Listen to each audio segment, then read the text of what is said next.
Donc, petit tutoriel sur le plaquage ici, comment réparer avec la coloration. Donc, je me suis préparé,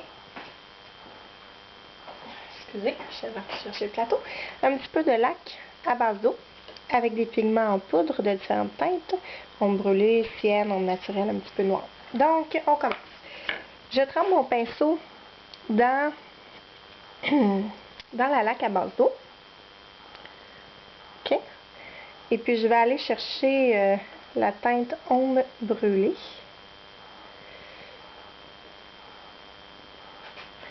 Et là, je vais aller appliquer dans le sens du grain du bois ma teinte. C'est quelque chose qui peut se faire en plusieurs étapes. Idéalement, des fois, c'est vraiment mieux parce qu'on a le temps de travailler différentes couleurs sans les entremêler. Par exemple, une couleur un petit peu plus pâle avec une couleur un petit peu plus foncée. Des fois, ça se fait très bien en une étape, là, dépendant de la complexité de ce qui est à refaire comme texture. Donc, ici, j'ai fait quelques lignes de couleur ombre brûlée. Et puis, je vais aller travailler un petit peu avec le ombre naturel parce que même si mon bois a une couleur très chaude, il y a quand même, on voit certaines lignes qui sont un petit peu plus d'un brun froid. Et c'est ça qu'il faut essayer de recréer les différentes couleurs. Évidemment, dans le sens du bois qu'on veut. Comme là, mon plaqué, il va dans ce sens-là. Donc, je vais toujours aller dans le sens du grain du bois. Puis, des fois, on peut dépasser un petit peu dans les parties où le plaqué n'est pas endommagé, mais simplement pour que ça se mélange mieux. Que ça ait l'air plus réel que nos couleurs se mélangent vraiment bien ensemble.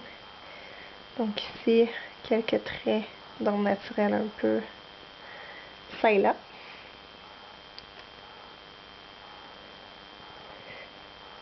Commence de plus en plus à être moins évident qu'il y a eu un petit peu de défaut à cet endroit-là au niveau du plaquage.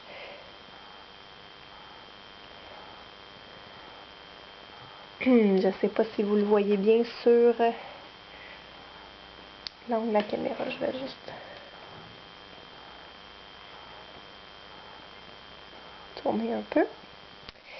Donc, je vais laisser sécher ce coin-là un petit peu et je vais aller en travailler un autre que j'avais préalablement commencé. Donc, ici, qu'il y avait juste au niveau de la rencontre entre les deux plaquages, juste ici, il y avait une imperfection.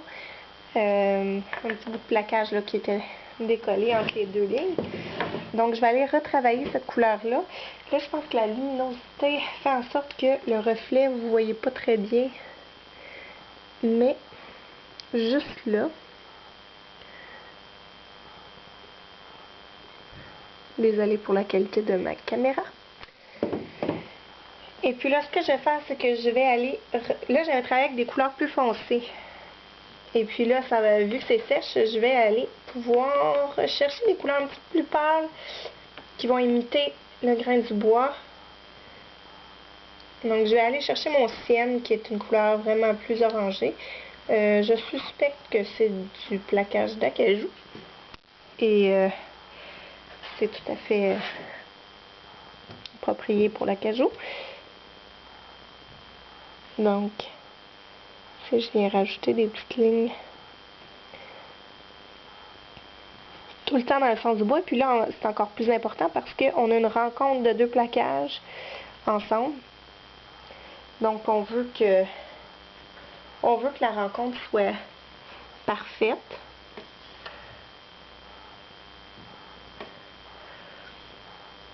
Que les lignes soient bien symétriques, que ça apparaisse pas dans le fond qu'il y a eu... Donc, à noter ici que c'est pas une laque finale. ça ici, c'est un scellant tout simplement, là. Donc, par-dessus ça, il va avoir... ma groove ici, en bon français, va être retapée, va être remplie de la couleur originale qui était noire auparavant. Et puis, ensuite, il va y avoir une laque qui va couvrir tout ça, qui va faire en sorte que ça va vraiment bien être mélangé. On devrait plus voir qu'il y a eu un manque quelconque ici. Donc là, je vais aller chercher un petit peu de noir pour finaliser. Vraiment pas beaucoup. On n'a pas besoin de prendre beaucoup de pigments sur notre pinceau là, pour...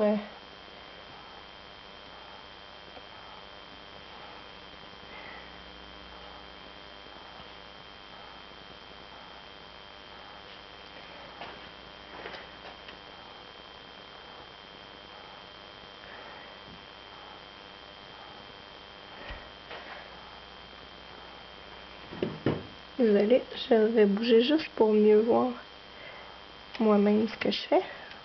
Bon, ici, c'est un petit peu trop foncé. Je sais pas si vous arrivez à voir, là. J'ai mis un petit peu trop foncé. Donc, ce que je vais faire, c'est que je vais retremper mon pinceau. Puis là, il ne faut pas capoter non plus. Là, si jamais on fait une erreur, on prend notre papier sablé puis on sable notre touche, tout simplement. Et on recommence.